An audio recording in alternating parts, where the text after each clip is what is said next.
Welcome, brave souls, to the chilling depths of horror in detail. Today we're going to share Park Skinwalker encounter horror stories. First story, how to outsmart a skinwalker. If you're reading this, congratulations, I am probably dead, or worse. My name is Daniel, and I own quite a bit of land up in the Appalachian Mountains, left to me by my great aunt. So far, in the years I've lived here, paranormal and downright disturbing things have happened to me here. People told me to just leave or report it like I've never done that before. To them, I'm just the young guy that went crazy a little too early. It bothers me that normal people have no idea what goes on up here all alone. My first encounter with them, I didn't know how to deal with them. Heck, I didn't even know what they were called until recently. It's important, or at least it's important to me, that some of the tricks I've learned throughout the 3 years I've lived up here could be of use to somebody. My second, or maybe third time I was stalked by a skinwalker, it felt like I was walking in circles. I had a trail camera with an SD card pretty deep in the woods. But when I tried to walk back to my cabin, I kept passing the camera. I was effectively walking in circles. This went on for hours. The sun was setting soon, and I was quite thirsty at the time I remember. I sat up against the tree my camera was mounted on and started softly crying. It was watching me, I guess waiting for me to fall dead. I hit myself in desperation a few times, trying to think. I sat up and took a very deep breath, wiped the water from my eyes, and it dawned on me. It's got to be messing with my equilibrium. I have to be off balance. There's no other way. Teleportation in hindsight sounded stupid. But I could still walk, but my depth perception was slightly off. All I had to do was tilt my head as far as it would go on my shoulder and walk back to my cabin. My ear was pressed in my shoulder, but even with one ear, I could still hear how anxious the creature sounded pacing in the woods, hoping I didn't get away. Once I made it inside my cabin, I didn't come out for a couple days for safe measures. Another trick they know is mimicking animals. I found that they like coyotes. I used to coyote hunt quite a bit back home, but never up here in the mountains. I seen on a couple of my deer cameras that it looked like right after I left my camera, a coyote would follow me a while, if not all the way home. I had to stop that real quick and set out some snares. All a snare would and could do is jam the coyote's leg into the mechanism until a button is pressed and the thing would unlock. I set out a couple of them, but also rubbed white ash on all of the traps. And sure enough, the next time I start walking back from my camera, I hear the sound of one go off. I quickly ran back to where I had laid the trap's gun drawn, and all that was left was the trap in 3 separate bent-up pieces and the subtle scent of burning hair in the air. Every time I checked the camera after that, a coyote with a nasty burn scar on its leg would stop where the camera was mounted and turn around and walk back into the brush. And lastly, do not engage in any type of combat with them. Warding them off is one thing, but actively hunting them is a mistake. I'd wish I would have known that sooner. I had 2 buddies back in town I used to tell my stories to. Alcohol loosens the lips. Their names were James and Cole. I'm pretty sure they were cousins, but I never asked. Thinking about it now, I wish I would have known them better. Long story short, they're dead, and I'm dying. This morning they came and pounded at my door, insisting we hunt these skinwalkers. I told them it was a very bad idea, but they even took the liberty of buying silver bullets. They told me how much they cost, but I can't remember right now. I finally caved, and we prepared all day. We first started making a large amount of white ash, cleaning our guns. Heck, they even packed MREs and special high-dollar spotlights. We set off right as the sun went down. We weren't 3 hours in when disaster struck. We're all sitting around a tree. I could tell these skinwalkers were watching us. They're all around us. Multiple. I'm frantically scanning everything with my spotlight, not even realizing Cole wasn't with us anymore. I asked James where he was, but he didn't seem nervous at all and told me he may have had to pee. I turned back to face my front, and there I see Cole. He's a good distance out, but something wasn't right. He was contorting in ways a human could never. I started to turn around to ask James what we should do, but halfway around, I heard James' guttural-sounding breathing like his lungs were filling with blood. I couldn't stand to be there anymore. and booked it back to the cabin. The forest seemed like it was laughing at me in my desperation to run home. I knocked my flashlight running, and it was slowly getting dimmer and dimmer. I eventually had to ditch it and use some of the flares Cole and James bought. I pulled the top off and struck it against a tree, and the red flame lit up the surrounding forest. There were so many of them. 10, 20? Probably more. But as luck would have it, they never attacked me. I could see the cabin and flung the door open and shut it behind me. I ran for the upstairs bedroom and quickly got into the old wooden closet where I'm typing this. I don't hear them, but they're outside my house. Unfortunately, I did end up getting clawed, or maybe bitten. It's not a terrible wound, but it's bleeding black. If you can send help, please do. I really need it this time. Second story. I work a motel. I think skinwalkers are staying here. If you're ever driving down Route 106 in Michigan, and you see a sign for the Greenbrier Motel, you better just keep on driving. Because there is something terribly wrong here, and the last thing I would want is for more people to die. I started working at the Greenbrier Motel a week ago. It wasn't a dream job by any standards. Night shift at the front desk, checking people in and out, doing some inventory in the back. I like the peace and quiet, though.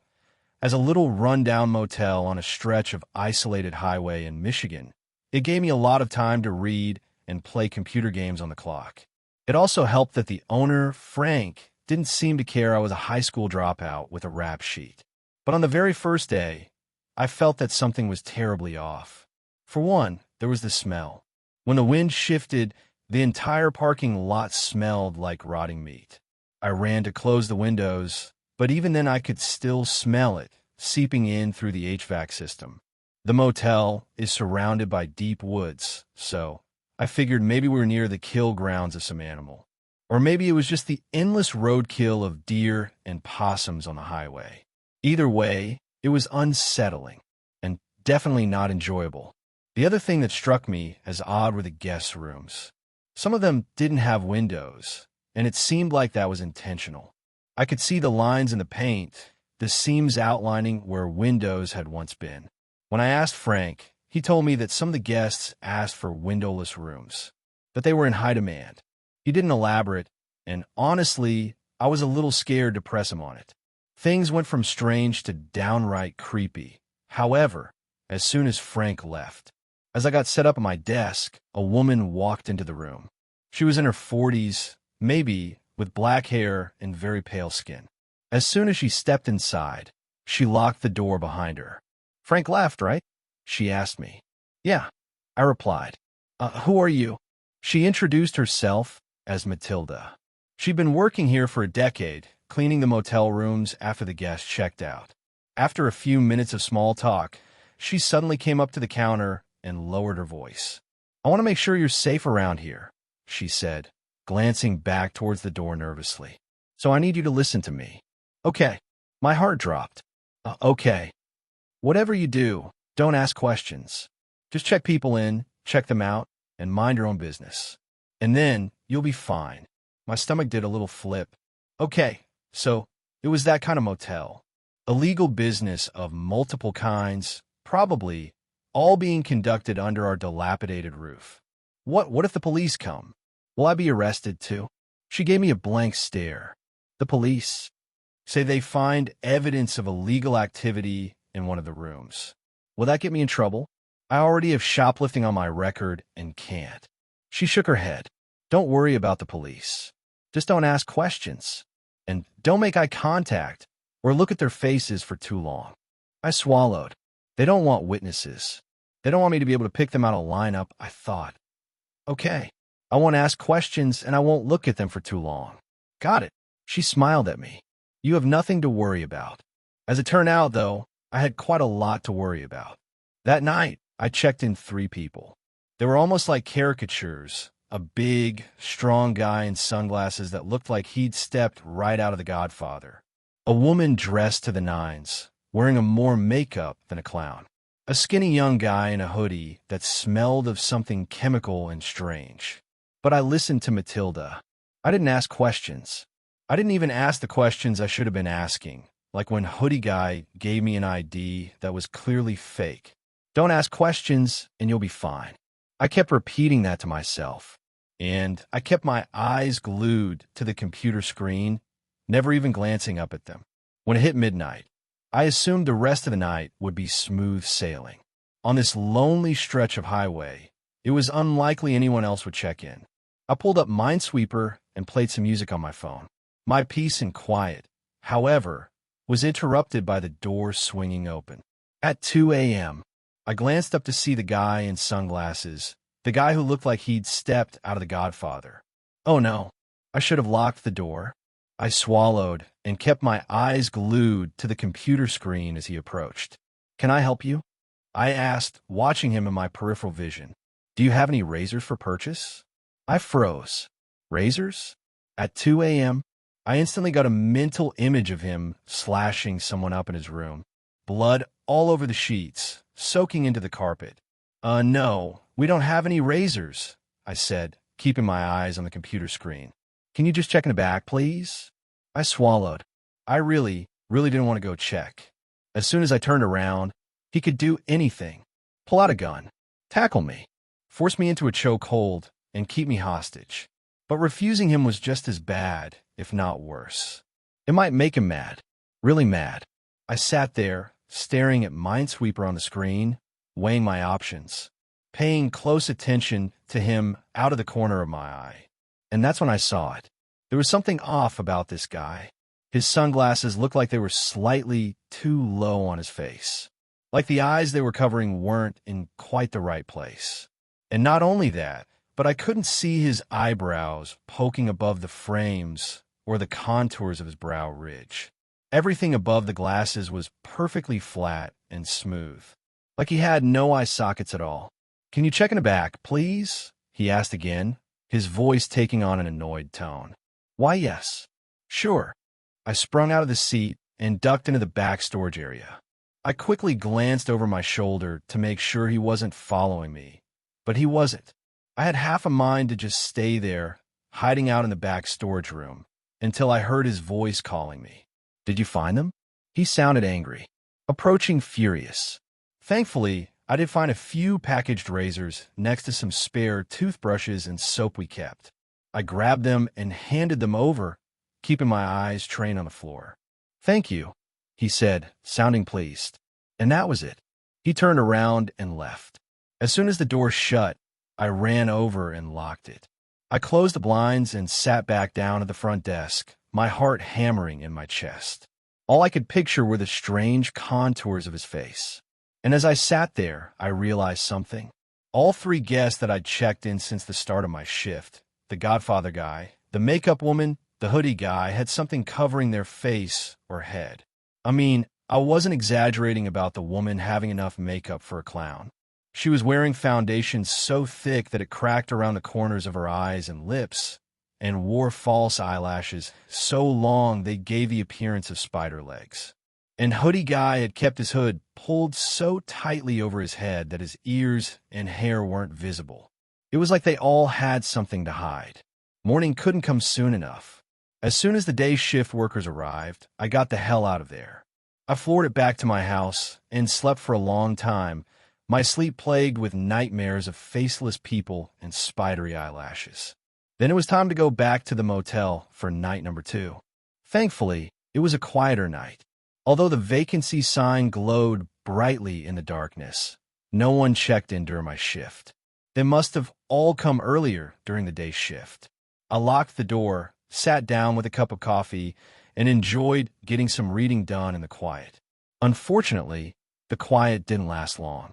Around midnight, I heard a loud slam from outside. I threw my book down and ran over to the window. The door to room 16 was wide open. I looked around. Nobody appeared to be outside. The parking lot and the sidewalk were empty. The room itself was dark. None of the lights were on. I walked over to the computer and looked up the room. To my surprise, no one had booked it for tonight. Should I go out and close the door? I hesitated. It was late. There was no one around, except for the occasional passing car. If someone had broken into that room and then attacked me, there would be no one to hear me scream. So I kept the door locked tight and accessed the security camera feed instead. As I rewound it, I saw what happened. The door had opened, and then a woman had walked out of it.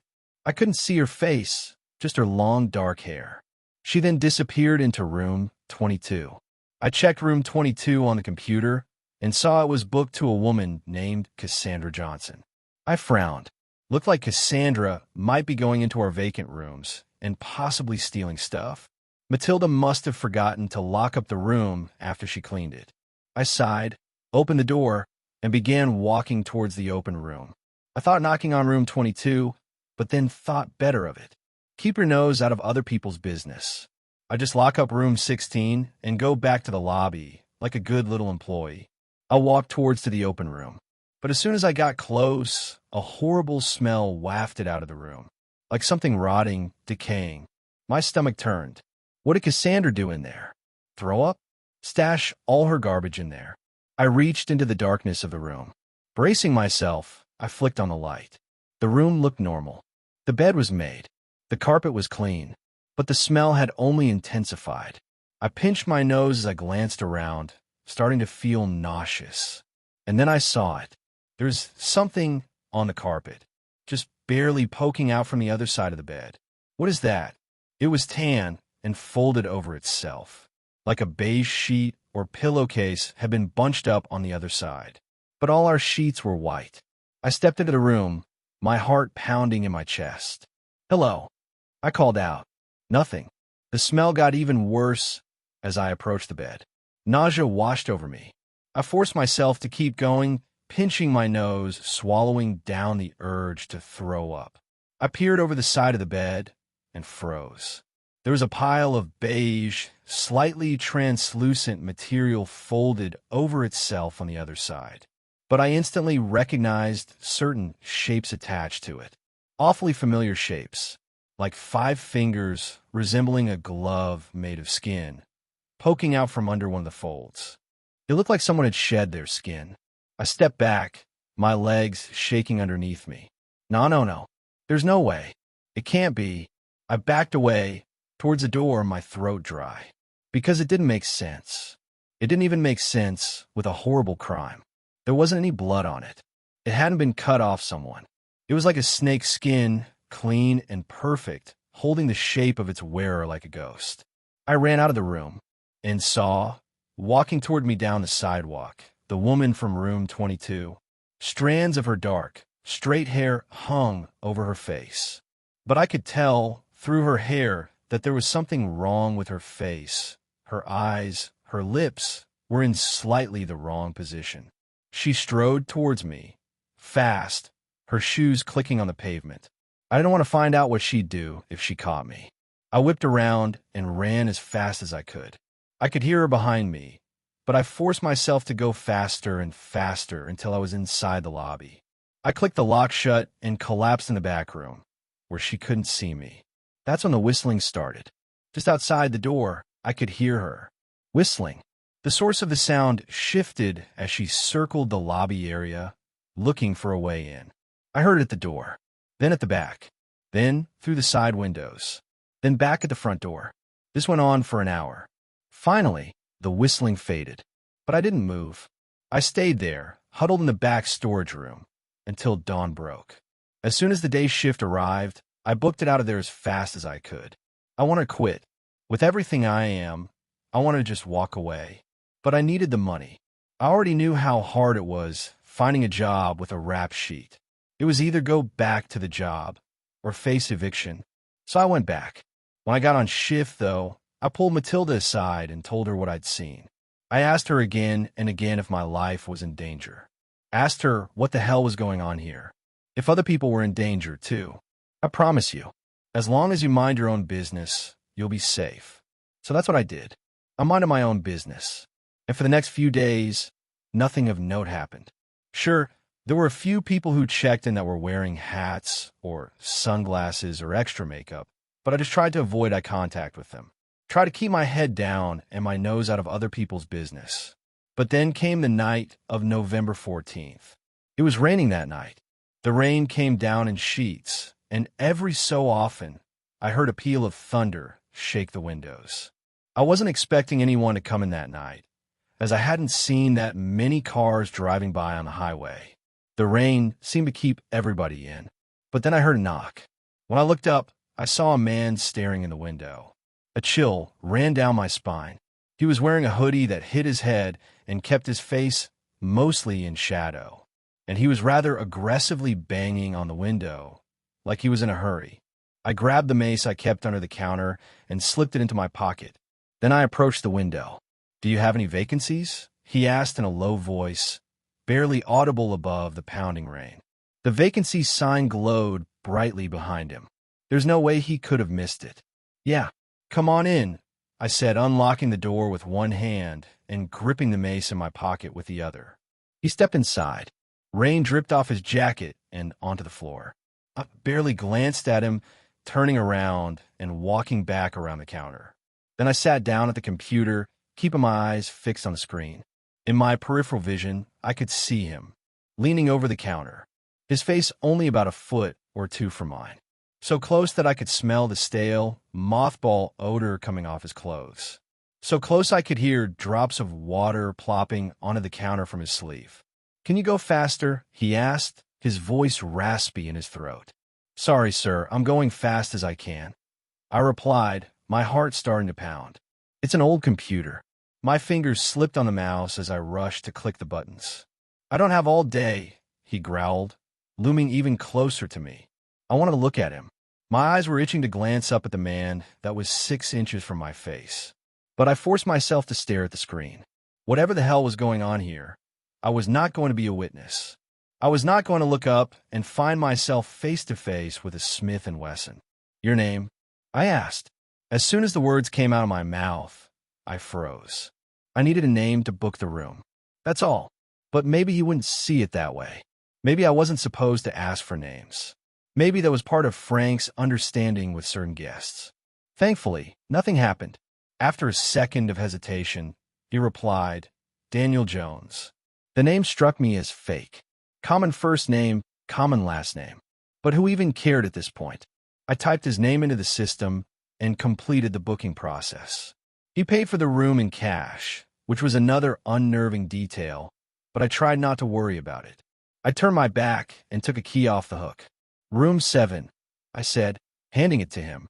He thanked me and then waited by the door. I waited for a minute, then 2, but he didn't leave. "Do you need something?" I asked, careful not to make eye contact. "Can you escort me to my room?" Oh, hell no. There was no way I could go out there, in the middle of the night, with this creepy guy. That was like a death sentence. I glanced out the window and spotted his car, a beat-up sedan, in one of the nearby parking spaces. The murder scenario played out in my head. Shoves me into the hotel room, kills me, sticks my body in the trunk, throws it in the middle of the woods. Or maybe worse. Maybe my skin would end up crumpled on the floor of one of the rooms. Maybe he'd take my form, or turn me into something that sheds its skin like a snake, that has eyes too low on its face, or no eye sockets at all. And the longer I looked at him in the corner of my eye, the more I noticed how unsavory he looked. There were smears of dirt on his sleeves and on the hem of his pants. Like he's been digging a grave, the voice in my head added. His face, half hidden in shadow, was sunken and gaunt. His jaw was covered in gray stubble, and his teeth were a horrible shade of grayish yellow. Can't you just go yourself? I have something that I need to do here. My boss is going to be mad. You can take 2 minutes to walk me to my room, damn it." I sat there in stunned silence. He sounded furious. My heart pounded in my ears. "Okay," I said finally. My fingers curled around the mace in my pocket, and then I joined him by the door. "I'll walk you to your room." He didn't thank me. He just grabbed the door and swung it open, nearly letting it swing back in my face. I stepped out into the pouring rain with him. The parking lot was a lake, and our feet sloshed loudly through the water. The cold water seeped through my sneakers, and I shivered. I followed the man to his car, staying a good 15 feet away. He popped the trunk, and I held my breath, but thankfully there was only a duffel bag inside. He hoisted it on his shoulder and started for room 7. I followed him at a distance, staying several feet away, watching him fidget with the key. You got a lot of other people staying here right now? He asked as he slid the key into the lock. Some, I replied. Not great weather for it. Not really. The storm's supposed to clear tomorrow. It'll be good weather then. Wow, this is taking a while, I thought to myself. That's when I looked down at his hands and noticed that he wasn't really trying to get into his room. He was just inserting the key, pausing, and then pulling it out, over and over again. He was stalling for time. He was keeping me here on purpose. I looked up from his hands, just in time to see him staring at me. His blue eyes were intense, studying me. I wanted to run away. Every inch of me was screaming to get out of there. But the guy had 6 inches on me and was really thin. He'd probably catch me in seconds. I was never much of a runner. I slipped my hand in my pocket, curling my fingers around the mace. Do you need help getting into your room? I asked. He shook his head. I'm going to go back to the front desk, I said, taking a step back. As soon as I said that, he froze. His eyes widened as he stared at me. Slowly, he shook his head, his lips stretching into a grimace that revealed his yellowed teeth. Don't go, he growled, his voice barely audible above the rain. Stay exactly where you are. I leapt into action. I whipped the mace out of my pocket and held it in front of me, pointing it right at him. Don't get any closer. My finger hovered over the trigger, and then I heard it. Someone was whistling. Behind me, somewhere in the rain. The song cut through the pattering raindrops like a knife. It was the same eerie tune that woman had whistled a few days ago. I'm sorry, the man said quietly, his blue eyes locked on mine. But I needed bait. I stared at him. My brain couldn't even process what he was saying. Bait? I took a stumbling step back. The whistling grew louder. I whipped around. Through the rain, I could see someone walking through the parking lot, barely lit by the flickering street lamp. The mace fell from my hands and clattered to the ground. Then I turned and ran as fast as I could toward the lobby. The whistling stopped, and then I could hear loud, splashing footsteps, growing louder with every second behind me. I swung the door open, slammed it shut, and turned the lock. I pulled the blinds down over the window. Panting, I parted them with my fingertips and peered out into the night. There was a woman standing in the parking lot. The same woman I had seen a week ago. Her hair and clothes were drenched with rain. But she was smiling this big, lopsided grin that sent chills down my spine.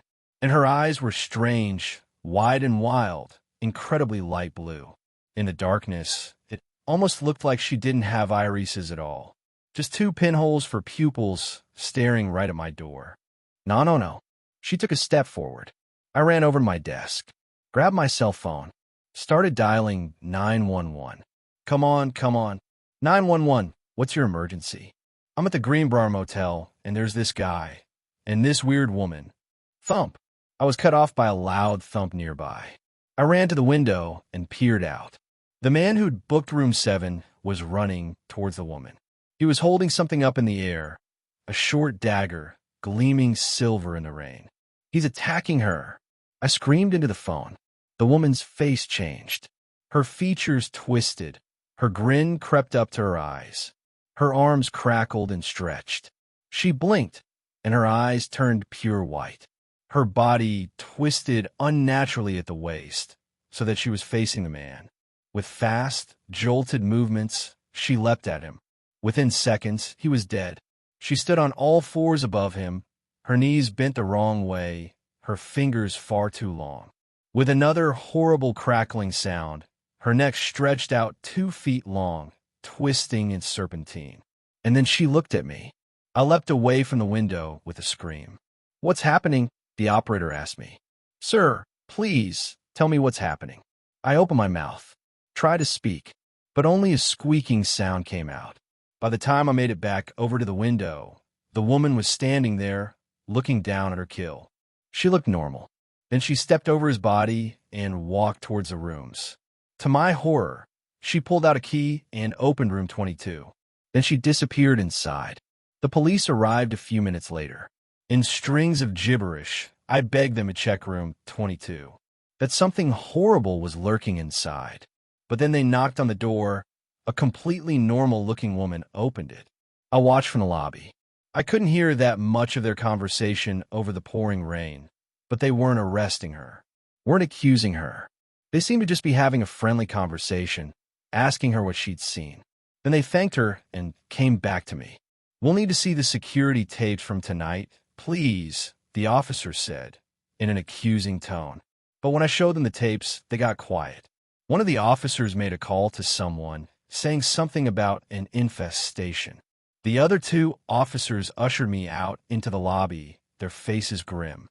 They told me not to leave as they talked among themselves in hushed voices in the corner of the room. Then they approached. "You didn't see anything tonight," the tall man said, leaning in close. "You got that. But what about?" "Listen to me very carefully," he interrupted, lowering his voice. "You didn't see anything, just like you never shoplifted in your life." "What? You understand me?" he asked. The silence stretched out between us. "Yeah, I got it," I said, my voice wavering. "I didn't see anything. I left the motel and never went back. I planned to never speak of what I saw, to keep my mouth shut, just like they told me to. But after losing many nights of sleep, I realized that I need to warn people. I need to warn you. I can't have another person dying because of these things, whatever they are. So I beg you, if you're driving through Michigan and see that there's a vacancy at the Greenbrier Motel." Third story.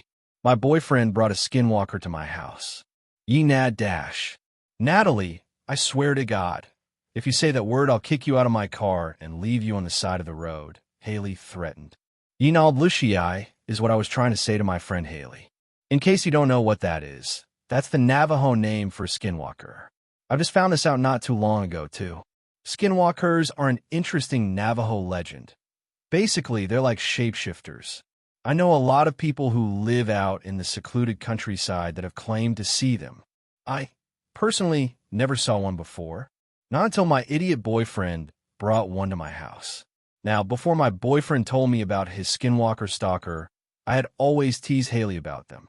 We would drive through secluded areas at night, just for the thrill of what lies in the darkness, but she wasn't a fan when I brought them up in her car. I make comments about them just to freak her out. "Haley, what if we saw a deer standing on its hind legs in the field next to us? What if you saw yourself sprinting behind the car in the rearview mirror right now?" Despite my teasing, I really did believe in skinwalkers. I've always believed in legends and supernatural beings like that, and it was interesting to learn about, not that I really did that much deep diving into the subject. But what I did learn freaked me out. You would think that would keep me from making jokes about it in prime skinwalker territory, but not all of us have that much common sense. I'm not the only one, though. Like I had mentioned before, I don't believe my jokes are what brought one to my house. You see, my boyfriend lives out in the countryside with lots of open space around him. He's always mentioned how he felt like something was stalking him out there, watching as he moved from his car to the house. He always kind of assumed it was some type of freaky animal. His suspicions were confirmed, but it wasn't exactly what he thought it was. According to him, he saw a skinwalker in the field when he came home from my place one night. "Gavin, come on. You didn't see a skinwalker." "Nat, I'm telling you, most animals aren't that tall, and their eyes don't glow green. How much sleep did you get?" He gave me a disapproving look. His claim was that the night before, when he got home, he saw a tall, looming creature watching him from the tree line with bright green and glowing eyes. Now, like I said, I do believe in skinwalkers, but my boyfriend also doesn't get much sleep, so of course I figured he was hallucinating something watching him. I wasn't hallucinating. There was a skinwalker at my place and I saw him, and I literally almost pissed my pants. I promise, I wasn't imagining anything. I caved in and told him I believe him, and as long as he didn't conjure one up at my place, that's all that mattered to me. Then we went to bed and never saw any skinwalkers again. That should have been the happy ending of this story, right? Nope. I really didn't think about it the next day. I mean, I live in a pretty busy area. It's not exactly where you would think most skinwalkers reside, but maybe some have a preference for bigger cities. More people to stalk, I guess. Throughout the day, I had been cleaning the house, getting it ready for the week ahead. Since I work close to 40 hours a week, I really don't have much time to clean, so I basically just do it when I can. Time flew by, and at 8:40 p.m., all I had to do was take out the trash. It's around the time of year where night falls pretty early, so I had to take the trash out in the dark. Normally, that wouldn't really bother me, but because of my boyfriend's little tale that I happened to remember at that moment, it freaked me out. Just a little bit, not enough to piss my pants like some other people. When I stepped outside and heard a low growl, maybe that was closer to pissing my pants territory. My neighbors do have a little pit bull that they leave chained up outside, ridiculous. So I just blamed the noise on him. That's the most reasonable explanation, and to keep myself from freaking out, I had to stay reasonable. Then I saw the eyes. Not pit bull eyes. Not any dog's eyes. Nothing even remotely close to a normal animal or even human. And they weren't even green, so at least my boyfriend's SKINWALKER stayed behind. All I could see in the darkness of my neighbor's yard was two glowing red eyes. Maybe this was a good time to piss my pants, and God only knows I was close. I've always heard the term fight or flight, and I figured I would be a flight type of girl. I was right. I threw the bags on the ground and basically flung my body back to the front door, frantically trying to turn the knob to get it to open. I heard twigs break under someone's steps, and that's when I pissed my pants. I guess I am more of a baby than my boyfriend after all. The door slammed loudly behind me, but nothing could mask the growling noise I heard from the other side of the glass. Because it was so dark, I really couldn't make out more than a silhouette, but the silhouette was enough to make me go from pissing myself to shitting myself. The outline looked sort of fuzzy, like it had some type of hair on its body. The worst part were its eyes. Somehow they were even brighter than they were before, a piercing and sinister red. I had already locked the knob. Thank God I formed that habit, but I needed to find my keys to fully lock the door. I didn't want to take my eyes off of whatever was on the other side of that glass, but I knew I had to. It had to be tonight that my keys weren't hanging on the hook where I usually kept them. I'll remember this the next time I toss them on my desk. When I turned back around from grabbing my keys, those glowing red eyes were no longer staring at me. Somehow that made this entire situation way worse. I needed to see where he was stalking me from. I couldn't really focus on that at the moment, so I hurried towards the door, locked it with my key, and closed the inside door. The windows were all closed and locked, so I knew that he couldn't get inside without me hearing some resistance. It took about 3 hours for me to finally calm down, but until then I kept my eyes open. I barely blinked until the stress from the situation turned into fatigue, and I could barely keep my eyes open. I didn't feel the same presence as I did while I was outside, so maybe that was a good sign, but I really didn't want to fall asleep. I felt vulnerable enough sitting in my bed, a hammer and mace next to me, of course. But I did. I fell asleep, in my piss-soaked pants, might I add, and woke up the next morning alive. I didn't feel alive. I felt like 10 years had been taken off my life. But I was breathing and I wasn't hurt. Not physically, at least. Oh shit. Gavin. I need to tell Gavin. 10:34 a.m. He was probably asleep, but at that point I really didn't care, so I FaceTimed him. I saw myself in the front view camera. My eyes were bloodshot and puffy, probably from keeping them open for so long. I guess this kind of freaked Gavin out. Nat? What the hell? Did you dash?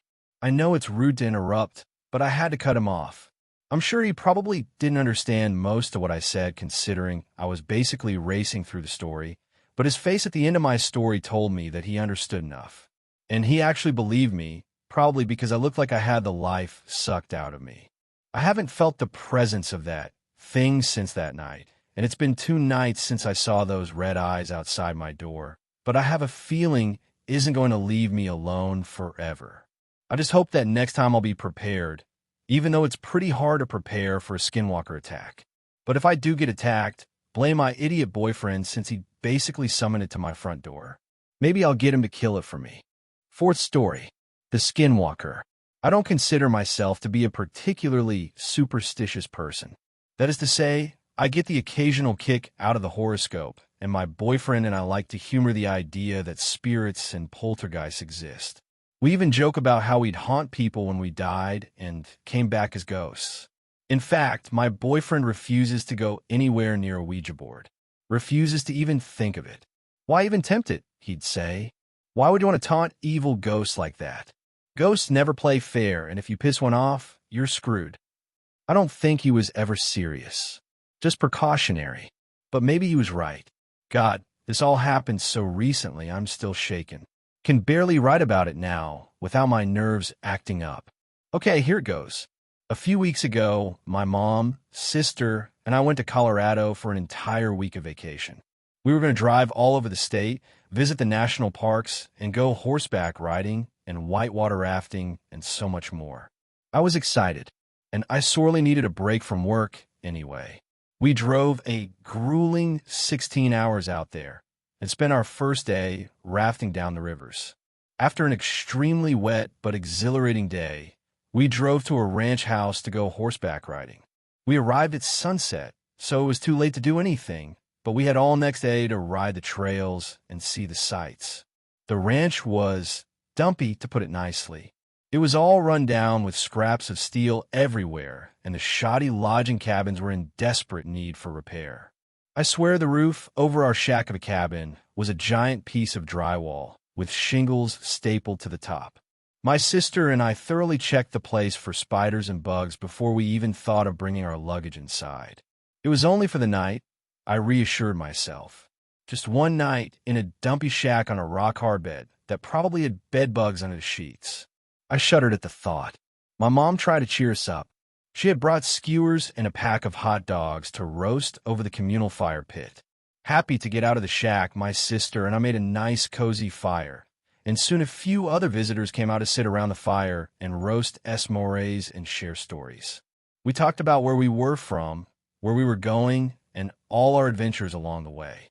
Pretty soon the stories turned into tall tales and urban legends and the sort of stuff you'd usually tell around a bonfire. That's when I spoke up. I love stories, especially scary ones. And hey, we're out west. We're in Native American territory. Why not liven the place up with my favorite local myth, the legend of the Skinwalkers? Now, for the uninitiated, Skinwalkers are very evil, very dangerous beings. They were humans who gained the ability to take on the form of an animal by wearing its pelt, usually through very dark and taboo magic. I knew all this and told my story. Who doesn't love a good ghost story, after all? Everyone seemed to be enjoying it. I admit I took some creative liberties, really just retold an old werewolf story, but with a skinwalker as the monster instead. I improvised a lot of the story and added a few things that weren't in the mythos at all. I gave our beloved frightening skinwalker wide, crazed eyes with pinpoints for pupils with a matching insane smile. I made the skinwalker horribly misshapen, swollen joints and arms that were too long and legs that were too short and a head that never sat straight on its shoulders. I made it as terrifying as I could imagine. No one minded. They actually really liked it. A man from Kentucky admitted the visuals alone were enough to creep him out. Victory in my book, if you ask me. And once I was done, everyone decided it was getting really late.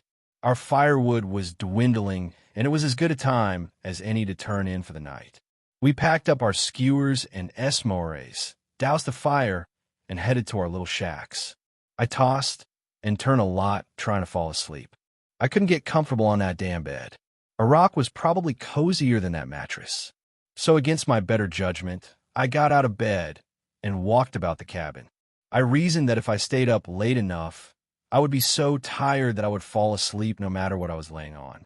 I think I briefly contemplated sleeping on the floor. I wasn't that desperate yet. It was pitch black outside.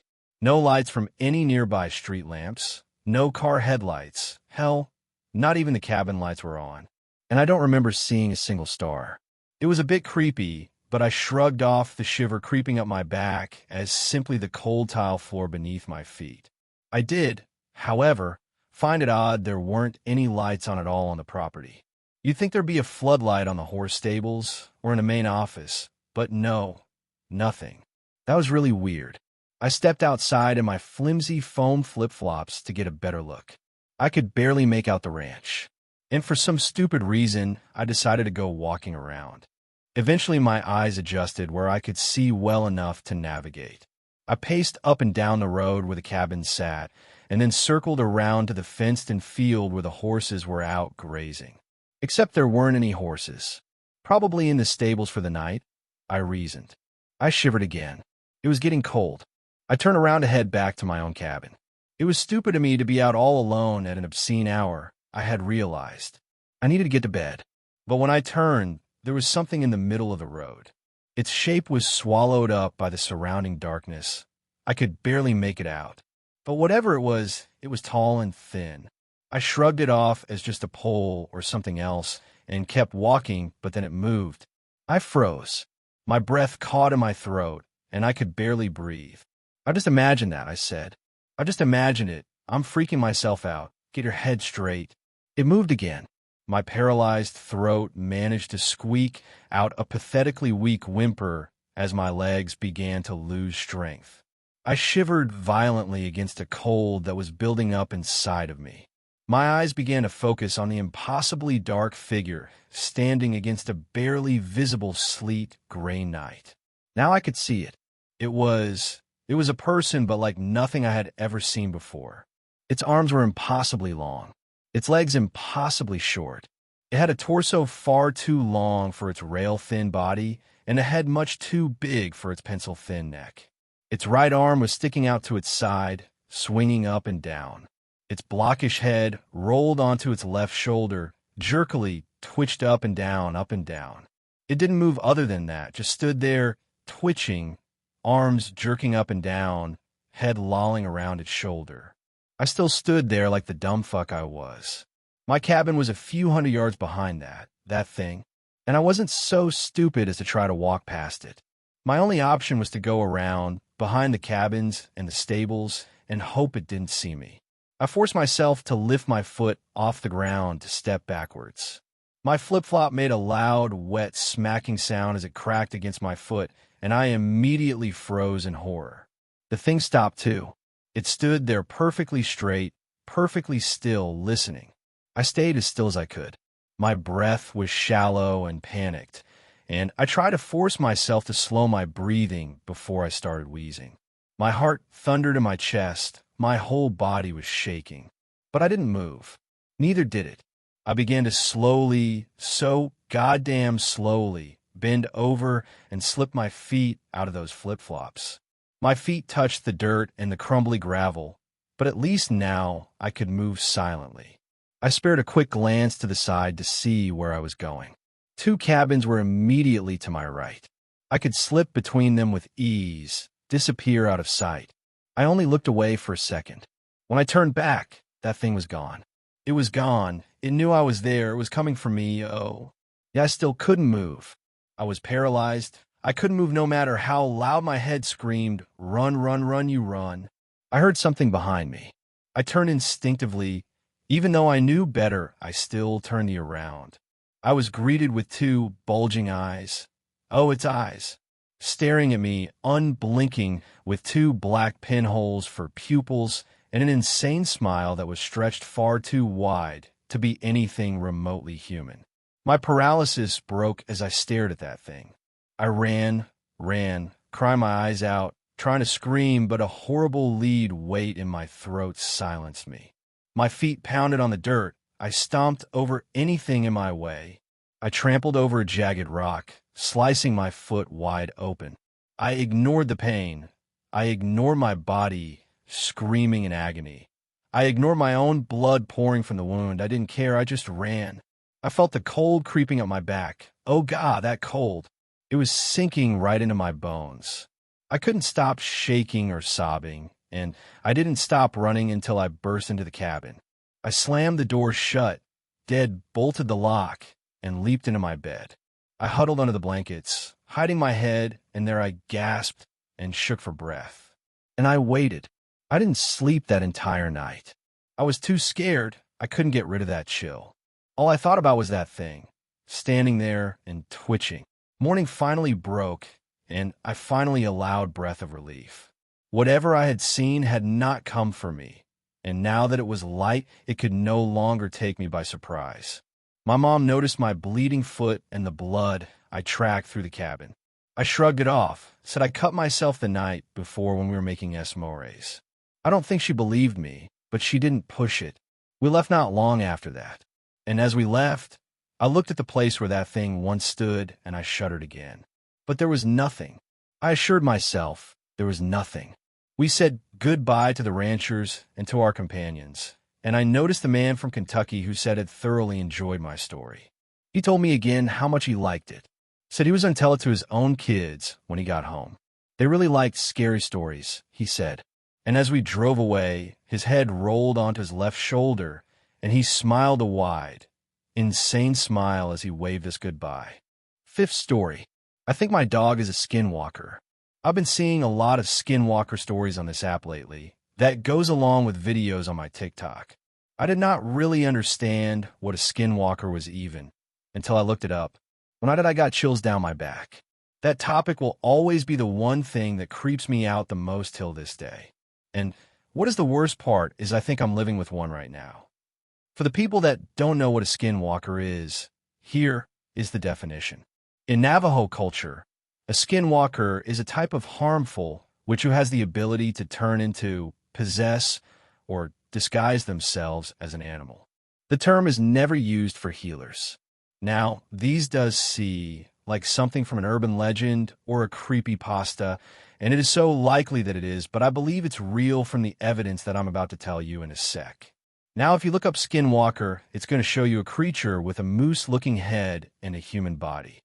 Now, that is just the creepypasta version that does not creep me out. What does creep me out is like the dogs, deers, and animals that are skinwalkers. I hope you can find some pics of those cause they're scary AF. Now to the point. I got my German Shepherd, Mina, a while back. She was a stray dog who was badly hurt, so my parents brought her in. I fell in love. Right away, she's the best dog ever. But there are some things you should know about her. Mina is like really smart, like NGL. She once opened my door, which I know a lot of dogs can do that. But listen to this. We have an older dog, Misty, and if we have to give her medicine from like the vet, we just wrap it in cheese, and she doesn't even notice the pill is in there. Now, Mina instantly knows she will not eat that pill. One time we crushed it up in her food until it was almost unseeable. Still, she would not eat it. Now, this is not foolproof, cause German Shepherds have a really good sense of smell, but listen to this. This is where the story gets scary. I was sitting on my couch watching horror movies, falling asleep. I could barely keep my eyes open. I was almost asleep when I heard a door open and shut. My eyes slightly opened to see a figure walking stumbly and slowly towards me. I thought it was just my mom, or I was imagining things because I was almost asleep. Now, this part of the story does not even seem real. I still wonder to this day if it was real. As the figure got closer, instantly recognized it. It was Mina. I swear to God, Mina was on her back legs walking towards me. My heart started to race. I told myself I was just dreaming. Now, Mina did not do anything but stare at me. Then her eyes started to grow a bright red as her form changed from dog to just a shadow, then back to Mina. Then she walked away. The next morning I woke up and told my mom about everything. OFC, she did not believe me, and you probably do not either. Even though it doesn't seem real, I swear it was. Now, if you ever talk about skinwalkers to me, I will leave the room. Sometimes out of nowhere, the images of Mina's glowing red, I come back to me, and I've never let Mina in my room or around me since. Thanks a lot for watching the video till the end. Subscribe to our channel Horror in Detail. Drop your opinions/suggestions in the comment section, and like the video as it helps with the YouTube algorithm.